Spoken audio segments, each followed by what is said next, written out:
مساء اللوز، عامل ايه يا هاف ديفندر قلبي؟ وحشني اقسم بالله العظيم. النهارده عندنا حلقه دسمه مليانه تفاصيل، ماتش مهم جدا ما يصحش نقول عليه قمه. الاهلي في المركز التاسع، الزمالك في المركز ال 12. ماتش مشيها ديربي القاهره، مشيها ديربي العرب، مشيها زي ما تمشيها. المهم يعني ان الاهلي هيلاعب الزمالك.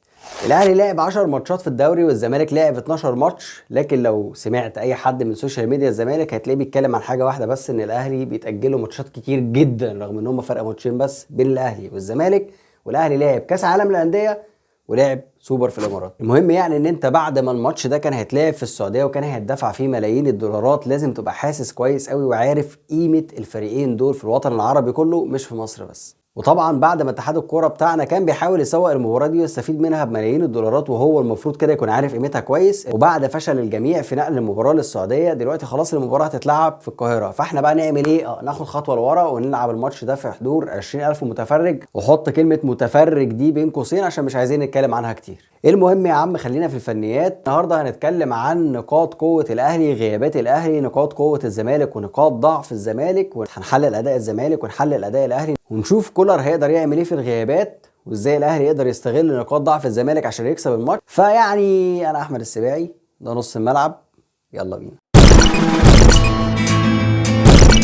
قبل ما نتكلم في فنيات كتير لازم بس تفتكر معايا ان كولر مدرب الاهلي لعب قدام الزمالك 4 ماتشات، كسب 4-1 3-0 2-0 2-0، يعني سجل 11 هدف، دخل مرماه هدف واحد بس من ضربة جزاء. ولازم تعرف برضو ان الاهلي غايب عنه في المباراة دي محمد الشناوي، ياسر ابراهيم، في نص الملعب ديانج ومعاه امام عاشور، والوينجين كمان غايبين اللي هم حسين الشحات وبيرسي تاو، ده غير محمد هاني وعلي معلول ومروان عطية اللي لسه راجعين الثلاثة من الاصابة. وكل ده طبعا هيعمل شويه دربكه كتير جدا في دماغ كولر.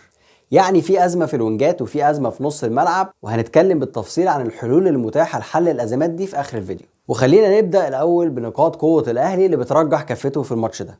النقطه الاولى في نقاط القوه دي هي التفوق النفسي للاهلي على الزمالك الفتره الاخيره، خصوصا مع تولي كولر اللي ما خسرش ولا مره ولا حتى تعادل مع الزمالك. وفي نفس الوقت الاهلي هو حامل لقب الكاس والسوبر والدوري ودوري ابطال افريقيا، واخر قمه بين الفريقين كانت من شهر تقريبا بالظبط يوم 8 مارس، والاهلي كسب 2-0. وحتى اخر 10 دربيات الاهلي كسب منهم 6، خسر 1 بس وتعادلوا 3. يعني تفوق كاسح للاهلي في الفتره الاخيره على حساب الزمالك وعلى حساب القاره كلها بصراحه، يعني ومنايم القاره من المغرب اللهم لا حسد. لكن ده طبعا ما يمنعش ان الاهلي بيقدم اداء زي الزفت الفتره اللي فاتت، خصوصا على مستوى الدوري، لان الدوري مش بس اداء، ده اداء ونتيجه. لكن على مستوى دوري الابطال فالاهلي بيقدم اداء مش احسن حاجه، لكن النتائج ماشيه زي الفل.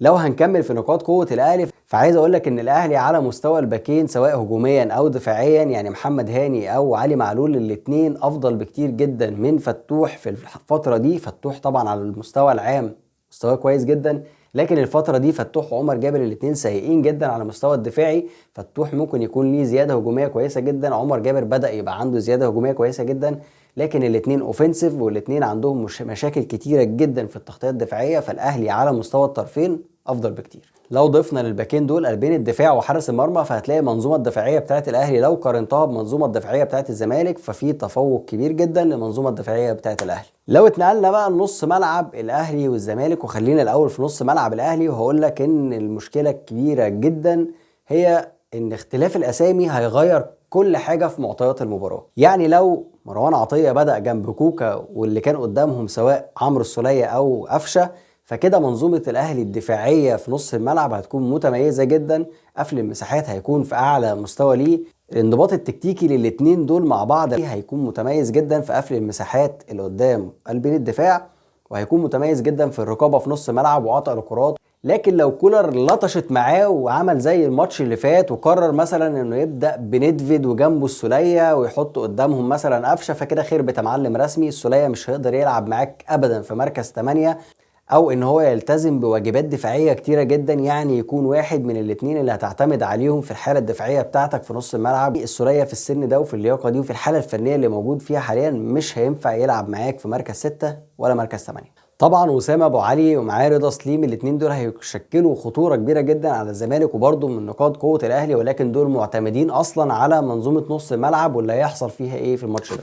ويلا بقى بينا نروح لنقاط قوة الزمالك عشان نتكلم فيها شوية تفاصيل كده زيادة مع وجود جوزيه جوميز واللي غير حاجات كتير جدا في الزمالك. يلا بينا نشوفها مع بعض. اول نقطه قوه في نقاط قوه الزمالك هي نص الملعب، ونص الملعب هنا في الزمالك فيه مشكله كبيره جدا ان هو سلاح ذو حدين. يعني هو ممكن يبقى نقطه قوه كبيره جدا وممكن يبقى اهم نقطه ضعف في الزمالك، وهي ان هو بيبدا بدونجا بس هاف ديفندر ثابت بيلعب رقم 6، وجنبه حد تاني اصلا كان صانع لعب بيقوم بمهام مركز 8، واللاعب ده ممكن يكون حمدي او ناصر ماهر او عبد الله السعيد كمان احيانا، ويلعب بعد كده بحد تاني صانع لعب اللي ممكن يكون اوباما او عبد الله السعيد. فبالتالي في مشكله كبيره جدا عند الزمالك في تغطيه العمق، زي ما هيكون عنده ميزه كبيره جدا في امتلاك الكوره. ده بسبب ان كل لعيبه نص الملعب بقت لعيبه كويره جدا، لعيبه عندها امتلاك للكوره ممتاز، لعيبه كلهم عندهم حلول اصلا في نص الملعب. اللعيبه دي اللي هي احمد حمدي، ناصر ماهر، عبد الله السعيد، واللي اقلهم بالنسبه لي اوباما، وما اعرفش ليه بيلعب مركز 10 وما اعرفش ليه بيلعب كوره اصلا. فاختصارا يعني وبدون رغي كتير، نص ملعب الزمالك عنده امتلاك للكوره كويس جدا، لكن عنده مشاكل دفاعيه كتير جدا.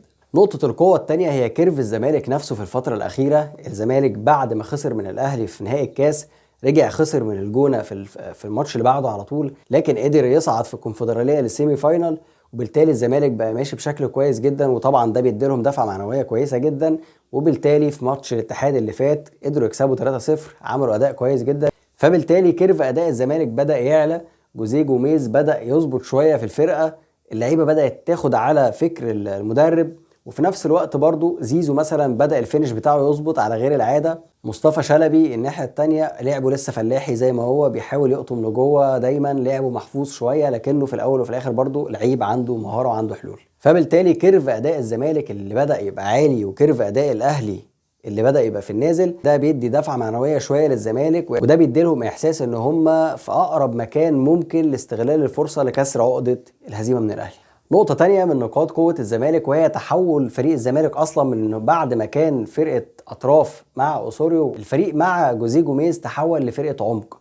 يعني مثلا في بعض اللقطات اللي هنشوفها كده مع بعض، هتلاقي مثلا فتوح في ماتش الجونة موجود وبيساند لدرجة إنه بيسجل بالهيد من جوه منطقة الجزاء، فمش بس ضامم لجوه، لا ده كمان جوه منطقة الجزاء. هتلاقي فتوح برضه في ماتش الاتحاد بيضم لجوه ويوصل لقوس ال 18 ويعمل اسيست لناصر ماهر بيسجل منه هدف. مش بس احمد فتوح، ده الاجنحه كمان بتضم لجوه، والفريق بيعمل زحمه في نص الملعب، واغلب الافكار اللي بتتعمل من جوزيه جوميز بتتعمل في الحته دي في عمق الملعب بالظبط. ان حد من الثلاثه اربعه الكويره قوي اللي هم في نص ملعب الزمالك يبدا يمتلك الكوره في الجزئيه دي، ويبدا يحاول يطلع اي لاعب من اللعيبه، سواء عمر جابر على الطرف بس يكون ضامم، او احمد فتوح، او اي حد من الوينجات او من الناس اللي تحت رؤوس الحربه، يطلع من وسط الدفاع وتتلعب له الكره البينيه ويقدر يسجل منها. حلو ماشي تمام. طب ده بقى يعني ده ليه يكون نقطه قوه عند الزمالك؟ هقول لك انا بقى، لان لو كولر اساء اختيار ثلاثيه نص الملعب دي هتتحول لنقطة قوة ممكن تكسب الزمالك الماتش، لأن الالتزام التكتيكي وتغطية المساحات، كل الكلام اللي قعدنا نتكلم فيه ده مش هيبقى موجود. آخر نقطة قوة عند الزمالك هي أصلا غيابات الأهلي. غيابات الأهلي دي كلها بتخلي كل لعيبة الزمالك حاسين إن دي أقرب فرصة ليهم إن هم يقدروا يكسروا سلسلة الهزيمة اللي بتحصل لهم من الأهلي، خصوصا مع كولر. فمثلا الاهلي عنده مشاكل كتير جدا في الوينجات، فمفيش حلول، وده اهم مركز فيه مشكله في الاهلي دلوقتي، ولسه هنتكلم كولر هيحاول يحلها ازاي. فبالتالي دي اكيد طبعا لازم تتحسب نقطه قوه للزمالك بترجح كفته. ويلا بينا بقى نروح لنقاط ضعف الزمالك باللقطات. لو وصلت معايا بقى للنقطه دي في الفيديو، فاكيد واضح بالنسبه لك ان الفيديو ده اتعب عليه قوي يعني، فاشترك في القناه، فعل الجرس، اعمل لايك يعني كده. اول نقطه ضعف عايزين نتكلم عنها هي الواجبات الدفاعيه بتاعه لعيبه نص الملعب دي، وده لان جوزيه جوميز بيعمل حاجه غريبه جدا، بيحط دونجا في نص ملعب مركز 6 وبيحط جنبه حد من اللي هم اصلا كانوا صناع لعب بيلعبوا مركز 8.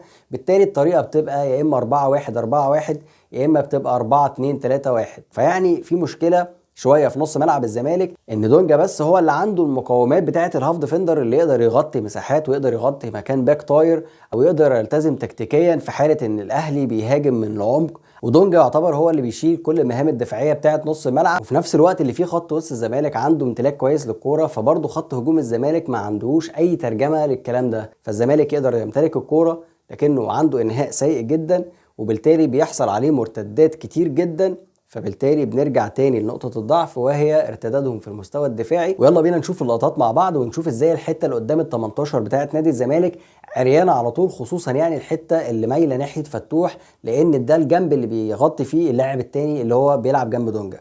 فمثلا الكرة دي من ماتش الجونة والزمالك اللي انتهى بفوز الجونة 3-2 على الزمالك. الكرة دي ملعوبة لراس الحربة على الزاوية القريبة، في 7 لعيبة من الزمالك موجودين جوه منطقة الجزاء، في 4 لعيبة ماسكين 2 روس حربة، وفي لاعب واقف عند نقطة الجزاء فاضي، وفي عنده فدان أرض كده، يعني ممكن تجيب صحابك ونلعب كلنا خماسي في الحتة دي. مساحة كبيرة جدا انها تتساب جوه منطقة جزائك، واي لاعب عنده شوية كورة، الكورة دي لازم لو جات له تبقى في الشبكة على طول. طبعا الكورة اتسندت على القريبة، راس الحربة سندها له، لكن الكورة اتلعبت في السماء وما قدرش يسجل منها هدف. نفس الكورة هي بالكربون في ماتش الاتحاد، ومن نفس الجنب بتاع فتوح اتسندت الكوره للاعب الاتحاد، وبدل ما تتسند له في المساحه الكبيره قوي اللي انت شايفها دي، اتسندت له بشكل وحش قوي، فالكوره ما كملتش بشكل كويس واتلعبت وحشه برده في الفينش. نفس اللعبه هي بالكربون، هي لعبه الهدف اللي سجله امام عاشور في ماتش القمه اللي فات في نهائي الكاس. وشوف بقى قفشه نزل في نفس الحته، هي المشكله اللي بقولك عليها والثغره اللي بكلمك عليها. الجزء ده فيه مشكله كبيره جدا، نزل فيها قفشه، استلم بكل اريحيه، لعب الكوره لامام عاشور، وامام عاشور من وان تاتش حطها في المرمى. فنقطه ضعف واضحه جدا قدام منطقه جزاء الزمالك، لو قفشه بدا الماتش هيقدر يستغلها. نقطه الضعف الثانيه، الزمالك لما بيحاول يغير النتيجه، او لما بيحاول يمتلك الكوره ويضغط بقى من قدام ويلعب تيكي تاكا وسكسي فوتبول والكلام ده، بيرفع بقى خط الدفاع بتاعه على الاخر ويطلع على نص الملعب، ويبدا بقى اللعيبه دي تشارك في تحضير الهجمه وبتاع، ويعني كلام حلو كده. فاللعيبه دي انت المفروض لما تعمل كده يكون عندك قلبين دفاع، على الاقل فيهم واحد سريع جدا يقدر يعوض لك المساحه الشاسعه اللي هتتساب في ظهره. هل ده موجود في الزمالك؟ لا. طب ايه اللي موجود في الزمالك؟ ضحك بقى في الكوره دي. تعالى بقى نروح ماتش الجونه سجل 3 اهداف في الزمالك، هدفين منهم من هجمه مرتده. الكوره الاولانيه كانت الكوره مع احمد حمدي وبيلف بيها، فجاه محمود علاء طلع كده من قلب الدفاع ودخل على احمد حمدي، حصل لخبطه، انفراد من نص الملعب، راس الحربه من عند من عند نقطه السنتره بالظبط، راس الحربه منفرد، وفي الاخر خالص بيسجلها في مرمى الزمالك. نفس الهدف بالكربون بس على ضحك اكبر شويه. المره دي بقى الانفراد يا معلم مش من عند نص الملعب، لا المره دي اللعيبه 4 لعيبه من الجونه منفردين من عند منطقه ال 18 بتاعه الجونه، وبتنتهي الهجمه في الاخر خالص ان في 4 لعيبه تقريبا رايحين على لاعب واحد بس من الزمالك وحارس المرمى، وطبعا في الاخر خالص لازم تنتهي بهدف. نفس الكوره بالكربون من ماتش الاتحاد، احمد عادل ميسي بينفرد من نص الملعب بعد ما عبد المجيد ضرب شقلباص كده ملوش اي معنى خالص، فبتلاقي احمد عادل ميسي لاعب الاتحاد بينفرد من نص ملعب بالظبط، وفي الاخر خالص بيعمل فينش ولا اسوأ ويطلع الكوره فوق العارضه. نفس الكوره بالكربون تقريبا مع اختلاف بسيط جدا هقولهولك، كانت في ماتش الاهلي في نهائي الكاس لما الزمالك كان بيحاول يعوض النتيجه بعد ما الاهلي تقدم بالهدف الاول. كان الزمالك رافع برضو خط دفاعه لغايه خط النص وكان بيضغط من قدام، لكن المره دي كان في اختلاف بسيط، ان احد قلبين الدفاع اللي موجود على نص ملعب هو احمد فتوح. احمد فتوح كان موجود والمسلوسي كان مايل ناحيه اليمين بيحاول يغطي ورا الباك اللي طالع لقدام اللي هو كان عمر جابر ساعتها. اذا الراجل حاول يغطي دي وعارف كويس قوي ان هو محتاج حد سريع يكون موجود في الدفاع عشان يغطي الثغره دي، فقدر يحط مين؟ احمد فتوح اللي هو كان ساعتها الباك العكسي. لكن في الاخر خالص الكره ارتدت واتلعبت في ظهر عمر جابر او في المساحه اللي كان سايبها عمر جابر وراه، وراحت لامام عاشور هناك، وامام عاشور في الاخر خالص لعبها لقفشه.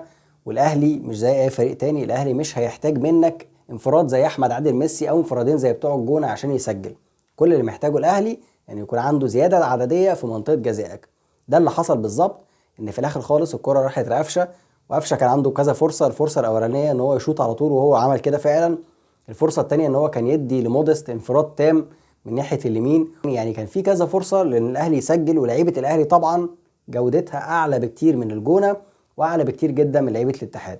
في نقطه ضعف تانية عايزين برضو نتكلم عنها، وهي الباكين بتوع الزمالك في التغطيه العكسيه وفي التغطيه الدفاعيه عموما. عمر جابر ضعيف جدا جدا دفاعيا، واحمد فتوح افضل منه شويه على الناحيه الدفاعيه وعلى الناحيه الخططيه، لكن فتوح الفتره دي مستواه نازل شويه، فبالتالي في ثغره في الزمالك عند الباكين. نفس الفكره برضو في هدف فيوتشر اتلعب في نص المساحه اللي ما بين، المفروض يعني كانت تبقى ما بين المسلوسي وفتوح، لكن فتوح اصلا ما كانش موجود في اللعبه خالص وكان طاير لقدام، والكره تتلعب في ظهر المسلوسي ويسجل منها لاعب فيوتشر، حطها في الزاويه الضيقه بتاعت حارس المرمى. وحط بقى 50,000 قوس و50,000 خط تحت الزاويه الضيقه دي، لان الكره دي كانت غلطه عواد وشكلها بايخ جدا. ودي اخر نقطه ضعف عايز اتكلم عنها في الزمالك، وهي حراسه المرمى. يعني مش هتقدر ابدا ان انت تفوت نقاط ضعف الزمالك من غير ما تجيب سيره حراسه المرمى. دلوقتي عواد مستواه لا يليق خالص ولا بعواد نفسه ولا حتى بحارس مرمى المفروض ان هو دولي. مستوى عواد بقى في منتهى السوء. الهدف الثاني بتاع فيوتشر في ماتش العوده كره مرعوبه من الكورنر دخلت مباشره في المرمى بمنتهى السهوله. وللاسف انا يعني مش عايز اقول الجمله دي، بس يعني من المرات القليله جدا اللي بحس فيها ان محمد عواد قصير جدا في المرمى. المشكله الاكبر بقى مش عواد، المشكله الاكبر ان البديل بتاعه هو محمد صبحي، ويعني مش محتاجين نتكلم عن محمد صبحي في الفتره الاخيره، ودي نقطه ضعف كارثيه في الزمالك. ممكن بكل بساطه حارس المرمى ده يوديك في 60 داهيه. يعني ممكن مثلا يكون الماتش تكافؤ وسجال وكره رايحه وكره جايه وبتاع، تسديده قفشه من نص ملعب جون. يلا بينا بقى نشوف كولر يقدر يعمل ايه عشان يتغلب على قصه الغيابات اللي في الاهلي، وكمان يقدر ازاي كولر ان هو يستغل نقاط ضعف الزمالك والثغرات اللي عنده. المشكله الحقيقيه اللي انا شايفها هي الوينجات. دلوقتي اصبح ان الوينج ليفت هو خلاص رضا سليم ومالوش بديل كمان.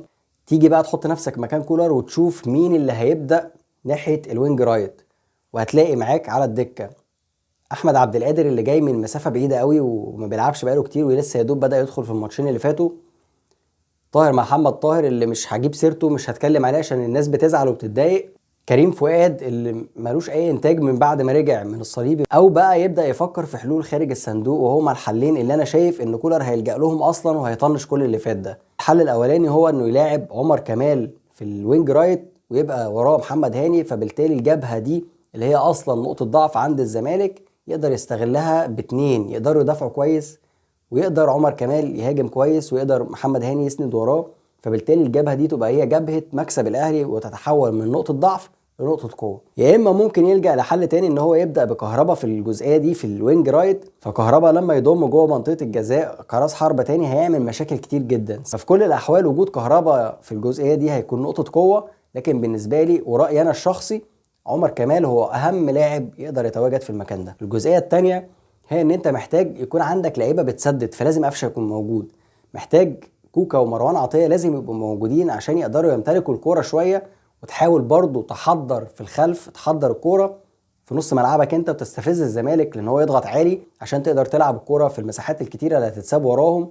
ولو خط دفاع الزمالك ما تقدمش اذا الملعب هيحصل فيه ستريتشنج، فتقدر تلعب في الجزئيات اللي ما بين خط نص الزمالك وخط دفاعه.